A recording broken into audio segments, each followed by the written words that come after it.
자, 오늘 여름은 정말 더워도 너무 더운 것 같습니다. 폭염을 이겨내시면서 모두 건강하게 잘 지내고 계시리라고 믿습니다.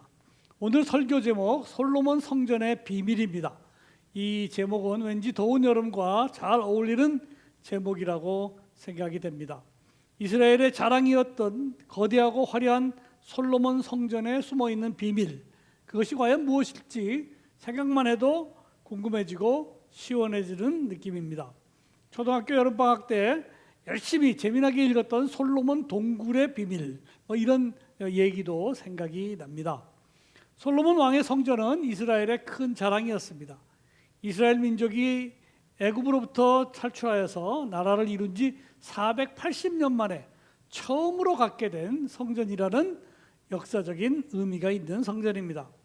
또한 이스라엘 국력이 최고도로 달했을 솔로몬 왕 때 지어진 그런 성전이기 때문에 그 웅장함과 화려함이 당대에서는 아주 화제가 될 만큼 특별한 자부심을 갖고 있었던 성전이었습니다.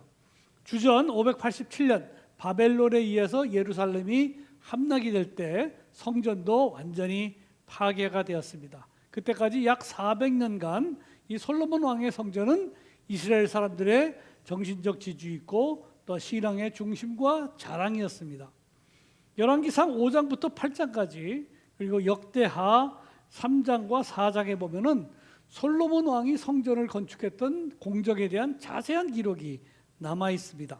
기본 규모가 길이가 60규빗, 너비가 20규빗, 그리고 높이가 30규빗이라고 적혀 있습니다. 원 규빗이라는 게 이 팔꿈치에서부터 손가락까지의 거리 약 45cm. 그래서 요즘 수치로 말하면은 길이가 30m, 넓이가 10m, 높이가 15m입니다. 우리는 아파트 평수에 너무 익숙해져 있기 때문에 이거를 평으로 계산한다면은 바닥 면적이 대략 100평이 조금 못 되고 또 높이까지 계산하면은 1500평이 조금 못 되는 규모입니다. 어마어마한 대형 교회들이 즐비한 요즘 기준으로 볼 때는 사실 그렇게 큰 규모는 아닙니다. 예수님 당시에 헤롯 왕이 지었던 성전은 솔로몬 성전보다도 몇 배나 큰 규모였다고 적혀져 있습니다. 헤롯의 성전도 주 73년 로마군에 의해서 파괴가 되었습니다. 그래서 그 당시 로마군 장수였던 티투스가 다 파괴하되 서쪽 벽만은 남겨놓으라 그랬는데 그 벽이 요즘 유명한 통곡의 벽이 되었습니다. 솔로몬 성전의 내부에 대한 기록도 자세히 남아 있습니다.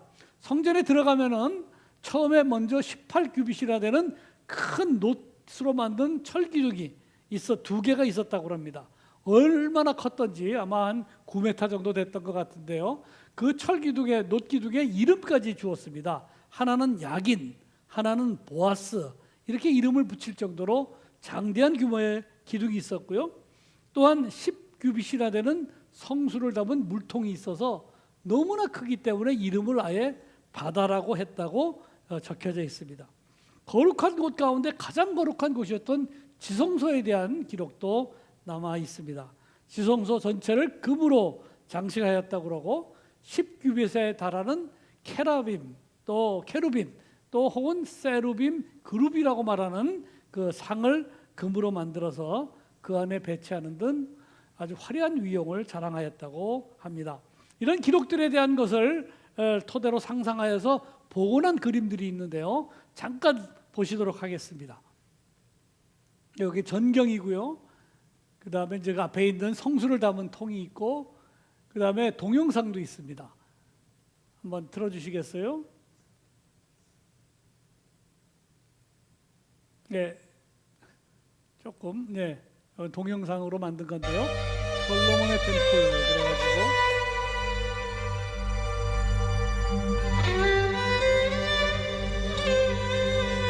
C라고 바다가 돼 있고요. 기둥.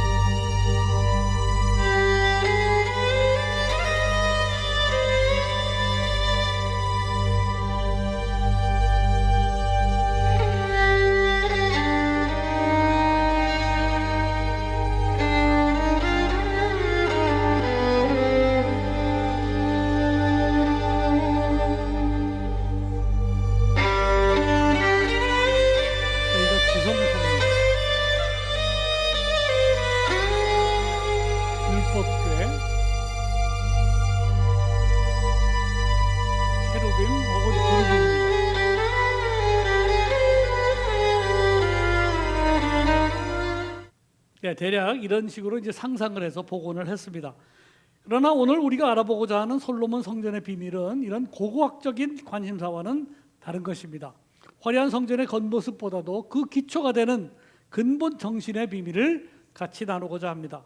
솔로몬 왕이 성전을 건축할 수 있었던 이유, 그리고 이 성전이 400년 동안 이스라엘의 정신적 지주가 될 수 있었던 비밀을 한번 알아보면서 은혜를 나누고자 합니다.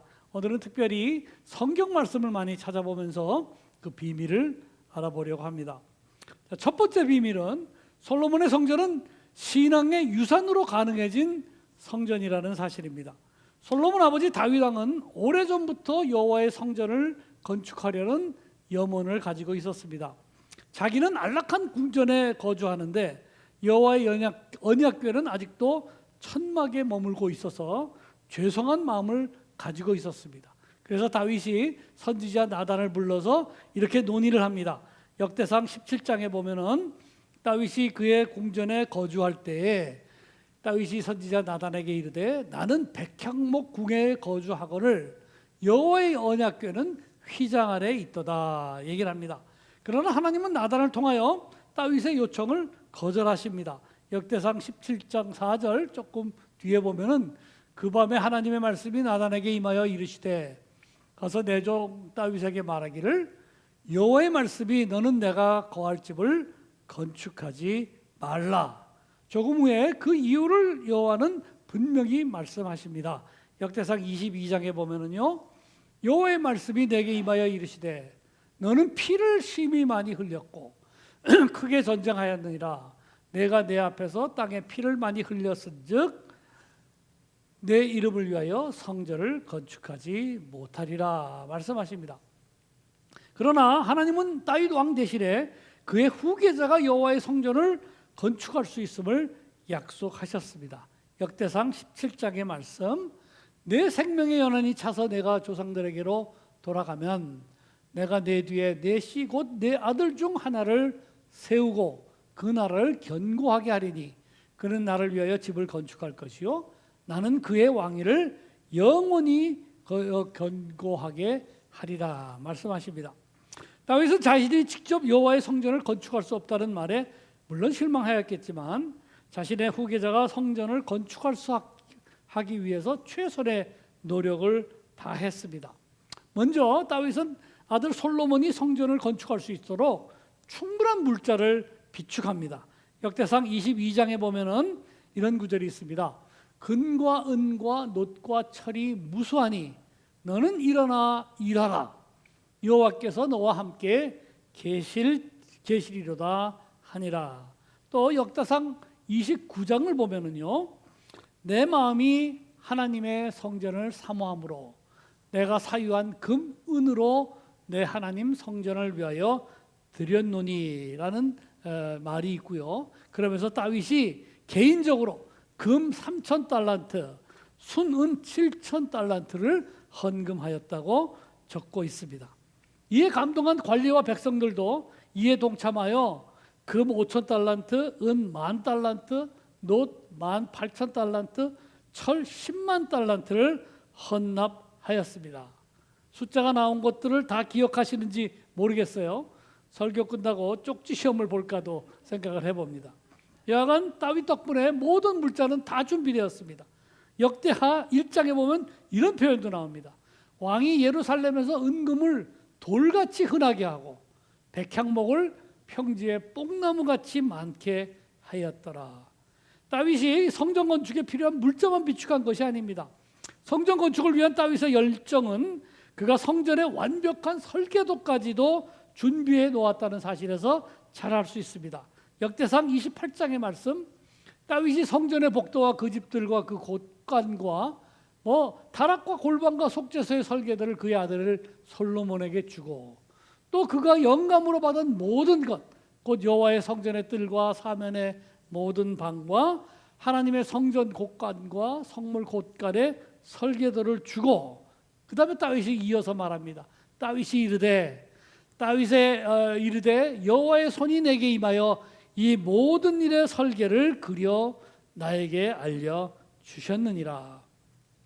솔로몬 왕의 성전은 선왕 다윗의 염원과 유산으로 가능했던 것임을 잘 알 수 있습니다. 그리고 마지막으로 제일 중요한 유산은 다윗이 간곡하게 남겨준 신앙의 유산, 곧 여호와 하나님에 대한 믿음의 유산이었습니다. 역대상 22장의 말씀입니다. 이제 내 아들아, 여호와께서 너와 함께 계시기를 원하며 내가 형통하여 여호와께서 네게 대하여 말씀하신 대로 네 하나님 여호와의 성전을 건축하며 여호와께서 네게 지혜와 총명을 주사 이스라엘을 다스리게 하시고 내 하나님 여호와의 율법을 지키게 하시기를 더욱 원하노라 말씀합니다. 임종이 가까워진 다윗의 마지막 부탁도 역시 여호와 하나님에 대한 믿음과 충성을 다짐하는 일이었습니다. 열왕기상 2장에 보면은 다윗이 이렇게 말합니다. 다윗이 죽을 날이 임박하매 그의 아들 솔로몬에게 명령하여 이르되 내가 이제 세상 모든 사람이 가는 길로 가게 되었으니 너는 힘써 대장부가 되고 내 하나님 여호와의 명령을 지켜 그 길로 행하여 그 법률과 계명과 율례와 증거를 모세의 율법에 기록된 대로 지키라. 그리하면 내가 무엇을 하든지 어디로 가든지 형통할지라. 다윗은 정말 좋은 아버지였습니다. 충분한 재산과 물질을 남겨주었으니 얼마나 멋있는 아버지입니까? 솔로몬은 요즘 말로 한다면은 정말 아빠 찬스 대박을 맞은 아들인 셈입니다. 그러나 다윗이 남겨놓은 진짜 최고의 아빠 찬스는 다름 아닌 신앙입니다. 그는 평생 칼을 손에서 놓지 못하는 험난한 일생을 살았습니다. 골리앗부터 사울 그리고 자기 자신의 아들 압살롬의 반란에 이르기까지 다윗은 끊임없이 전쟁터에서 칼을 움켜잡고 죽음의 공포와 싸워야 했습니다. 그 모든 투쟁에서 얻은 승리의 영광, 그것은 사실 자기 자신이 이룩한 것이 아니라 바로 여호와의 보살피심이고 은혜였음을 절감했던 다윗입니다. 역대상 17장에 다윗은 이렇게 고백합니다. 다윗 왕이 여호와 앞에 들어가 앉아서 이르되 여호와 하나님이여 나는 누구이오며 내 집은 무엇이기에 나를 이에 이르게 하셨나이까. 작고 큰 차이는 있습니다. 높고 큰 차이는, 낮은 차이는 조금씩 있습니다. 어렵고 쉬운 차이는 약간씩 있습니다. 그러나 사실 우리 모두의 삶이 다윗과 마찬가지로 힘든 투쟁과 역경의 삶입니다. 우리 모두가 다윗입니다. We are all David입니다. 우리의 부모님들도 모두 다윗과 같이 하나님에 대한 믿음 하나로 이 험한 일생을 승리로 이끄신 분들입니다. 부모님들의 그 믿음이야말로 우리에게 주실 수 있는 가장 값진 유산입니다. 우리가 우리 자식들에게 물려줄 수 있는 가장 확실한 유산도 바로 굳건한 신앙입니다. 우리에게 비록 금과 은은 없을지라도 풍성한 신앙의 유산을 물려줄 수 있는 기회는 얼마든지 우리에게 있습니다. 하나님만을 의지하는 신앙을 풍성하게 물려줄 수 있는 그런 멋있는 부모님 되기를 축복합니다. 큰 신앙의 유산이 신앙의 명문 가문을 만듭니다. 하나님은 우리 세대의 염원과 소망이 다음 세대에서 큰 결실을 맺을 수 있다고 우리에게 분명히 약속하십니다. 제가 좋아하는 시 가운데 하나가 미당 서정수 선생의 국화옆에서입니다. 다 아시죠? 한 송이 국화꽃을 피우기 위해 봄부터 서쪽새는 그렇게 울었나 보다.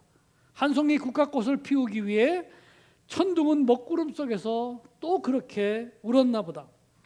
모든 위대한 것이 가능하기 위해서는 반드시 오랜 준비와 많은 희생이 필요합니다.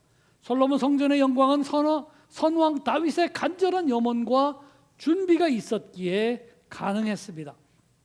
우리 세대가 남겨준 신앙의 유산은 반드시 다음 세대에서 큰 영광으로 꽃피어 나타나리라고 믿습니다. 위대한 신앙의 유산을 남겨주었던 다윗 왕과 같은 훌륭한 부모님이 되시기를 예수 그리스도의 이름으로 축복합니다. 두 번째 솔로몬 성전의 비밀은 겸손과 진정입니다. 솔로몬은 여호와 앞에 겸손하게 지혜를 구하였고 겸비한 마음으로 하나님의 처소를 준비하고자 노력하였습니다. 아무리 화려한 건물일지라도 만군의 주 하나님은 절대로 인간이 만든 장소에 국한되시는 분이 아님을 진정으로 고백합니다. 솔로몬은 지혜로운 왕으로 유명합니다. 솔로몬의 지혜는 전설적입니다. 그는 시인이며 만물 박사이고 공정한 재판관이고 현명한 군주였습니다. 열왕기상 4장에 솔로몬을 이렇게 표현합니다. 하나님이 솔로몬에게 지혜와 총명을 심히 많이 주시고 또 넓은 마음을 주시되 바닷가에 모래같이 하시니 그가 잠언 3,000가지를 말하였고 그의 노래는 1,005편이며 그가 또 초목에 대하여 말하되 레바논의 백향목으로부터 담에 나는 우슬초까지 하고 또 그가 짐승과 새와 기어다니는 것과 물고기에 대하여 말한지라. 한마디로 모르는 게 없는 이 솔로몬이었습니다. 그러나 솔로몬에게 더욱 중요한 사실은 지혜보다는 그의 겸손이었다고 성경은 분명히 말씀합니다. 지혜는 그의 겸손함 때문에 덤으로 주셨던 보너스, 플러스라고 말합니다. 조금 길지만 솔로몬의 꿈 현몽 장면을 우리 같이 한번 살펴보려고 합니다. 열왕기상 3장의 말씀입니다. 기브온에서 밤에 여호와께서 솔로몬의 꿈에 나타나시니라. 하나님이 이르시되 내가 네게 무엇을 줄고 너는 구하라. 하나님, 나의 하나님 여호와여, 주께서 종으로 종의 아버지 다윗을 대신하여 왕이 되게 하셨사오나 종은 작은 아이라 출입할 줄을 알지 못하고 주께서 택하신 백성 가운데 있나이다. 그들은 큰 백성이라 수요가 많아서 셀 수도 없고 기록할 수도 없사오니 누가 주의 이 많은 백성을 재판할 수 있사오리까. 듣는 마음을 종에게 주사 주의 백성을 재판하여 선악을 분별하게 하옵소서. 솔로몬이 이것을 구하매 그 말씀이 주의 마음에 든지라. 여기 노란색으로 표현했습니다만 종은 작은 아이라 그리고 듣는 마음을 저에게 종에게 주시옵소서. 이 단어 하나하나가 솔로몬의 겸손을 웅변하고 있습니다. 제가 어떻게 하나님의 이 많은 백성을 공정하게 재판하고 통치할 수 있겠습니까? 저는 너무 부족합니다. 그러니 무엇보다도 공평하고 현명하게 통치할 수 있는 지혜를 허락하여 주시옵소서. 솔로몬의 이런 겸손한 태도는 이후에 많은 왕들과 큰 대조를 이룹니다. 가령 솔로몬 자신의 아들 르호보암이 있었는데 르호보암은 왕이 되자마자 연로한 친아들의 충고를 무시하고 자기 친구들인 젊은 자문단의 의견을 받아들여서 아주 교만하게 말합니다. 열왕기상 12장에 보면은 왕이 대답하기를 내 새끼손가락이 내 아버지의 허리보다 굵으니 내 아버지께서 너희에게 무언 명예를 매게 하였으나 이제 나는 너희의 명예를 더욱 무겁게 할지라. 내 아버지는 채찍으로 너희를 징계하였으나 나는 전갈 채찍으로 너희를 징계하리라. 이렇게 교만한 태도로 임합니다. 하나님은 솔로몬의 겸손한 태도가 마음에 드셨습니다. 그래서 하나님은 솔로몬에게 지혜는 물론 다른 큰 선물도 함께 주시겠다고 말씀합니다. 열왕기상 3장 11절에 보면 이에 하나님이 그에게 이르시되 네가 이것을 구하도다. 지혜를 구했도다. 자기를 위하여 장수하기를 구하지도 않고 부를 구하지도 않고 자기 원수의 생명을 멸하기로 구하지도 않고 오직 송사를 듣고 분별하는 지혜를 구하였으니 내가 네 말대로 하여 네게 지혜롭고 총명할 마음을 주노니 내 앞에도 너와 같은 자가 없었거니와 내 뒤에도 너와 같은 자가 일어남이 없으리라. 내가 구하지 아니한 부귀와 영광도 네게 주노니 내 평생에 왕들 중에 너와 같은 자가 없을 것이라 하는 큰 축복의 말씀을 주십니다. 겸손한 솔로몬은 무엇보다 먼저 지혜를 구하였고 하나님은 다른 귀한 선물까지 허락하셨습니다. 가장 먼저 구할 것이 무엇인가를 아는 것이 역시 중요합니다. 러시아에서 내려오는 교훈적 이야기가 하나 있습니다. 할아버지 할머니가 늘 소원을 들어줄 그런 그 천사를 보내달라고 기도를 했었는데 어느 날 갑자기 드디어 천사가 탁 나타났습니다. 3가지 소원을 들어주겠다고 약속을 합니다. 과연 무슨 소원 3가지를 말해야 되나 고민하다가 할머니가 아무 생각 없이 입버릇처럼 아이고 배가 고프네 소세지나 먹을까 했는데 꽝 소세지가 눈앞에 나타났어요. 그걸 보고 할아버지가 너무 화가 났습니다. 아니 이렇게 귀한 찬스를 소세지 하나로 날려? 에이 그냥 할미 코에 나가서 붙어라 했더니 그 자기는 아무 생각 없이 욕을 했는데 소세지가 팍 날아가더니 코에 붙어버렸어요. 할머니가 난리가 났습니다. 이제 남은 찬스는 딱 하나, 마지막 소원을 할머니 코에서 소세지를 떼는 데 썼다라는 그런 교훈적인 이야기입니다. 솔로몬의 겸손과 지혜는 성전 건축에서도 빛나고 있습니다. 솔로몬은 자기가 짓는 성전이 아무리 화려하고 웅장해도 우주 천지의 주인이신 하나님은 이보다 훨씬 더 위대하신 분임을 고백합니다. 역대하 2장의 말씀, 내가 건축하고자 하는 성전은 크니 우리 하나님은 다른 모든 신들보다 크심이라. 누가 능히 하나님을 위하여 성전을 건축하리요. 하늘과 하늘들의 하늘이라도 주를 용납하지 못하겠거늘 내가 누구이기에 어찌 능히 그를 위하여 성전을 건축하리요. 그 앞에 분향할 따름이니이다 라고 고백을 합니다. 하늘들의 하늘, 쉐메 핫 샤마임 그러는데 heavens of heavens라고 얘기를 합니다. 고대 이스라엘 사람들은 하늘이 여러 겹으로 되어 있어서 1층, 2층, 3층 하늘이 있다고 생각을 했습니다. 최근 여러분들 기억하세요? 7월 11일 며칠 안 됐죠? 리차드 브랜슨이라는 세계적인 갑부 한 사람이 우주선을 타고 8분 동안 성공적으로 우주여행을 해서 화제가 되었습니다. 그로부터 9일 뒤인 7월 20일 세계 최고의 갑부인 아마존 회사의 회장인 베이조스가 11분 동안 우주여행을 하고 돌아왔습니다. 그러면서 자랑을 합니다. 9일 전에 했던 우주여행은 우주여행이 아니다. 내가 진짜다. 왜냐? 나는 이른바 카르만 라인 100km까지 올라가서 진짜 우주를 보고 왔기 때문에 나야말로 최초의 민간인 우주 여행을 한 사람이다.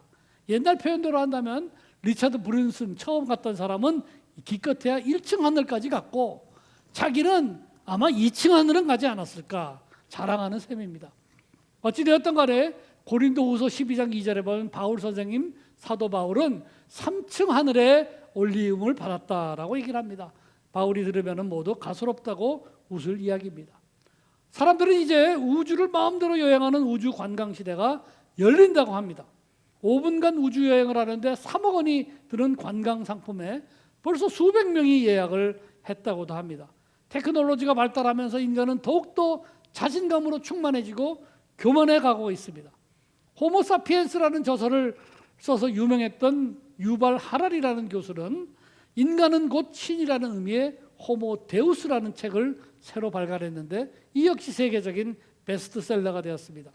21세기에 들어서면서 인간은 테크놀로지의 바벨탑을 계속 쌓아나가고 있고 하늘들의 하늘까지도 탐을 내고 있습니다. 그러나 인간은 절대로 하나님이 될 수 없습니다. 인간의 아무리 위대한 업적이라도 하나님을 대신할 수 없고 하나님을 제한할 수도 없습니다. 그 누구보다도 지혜가 출중했고 겸손했던 솔로몬은 자기가 지은 성전이 아무리 화려하고 웅장해도 절대로 하나님과 비교할 수 없음을 잘 알고 있었습니다. 하늘과 하늘들의 하늘이라도 주를 용납하지 못하겠거늘 내가 누구이기에 어찌 능히 그를 위하여 성전을 건축하리요. 다만 그 앞에서 분향할 따름이니라. 이게 솔로몬의 마음입니다. 그렇습니다. 인간이 아무리 위대하고 경이롭다 하여도 천지의 주인 되시는 하나님 앞에서는 초라하기 그지없을 뿐입니다.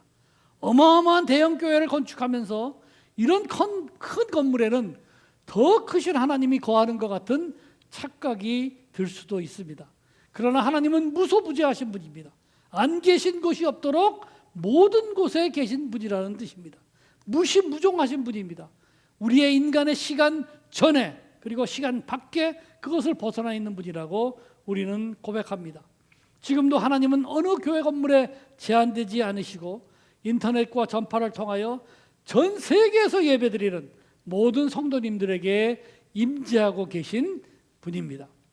우리의 아름다운 성전은 인간의 업적을 자랑하기 위함이 아니라 세상의 모든 아름다움을 가지신 하나님 앞에서 겸손을 배우기 위함입니다.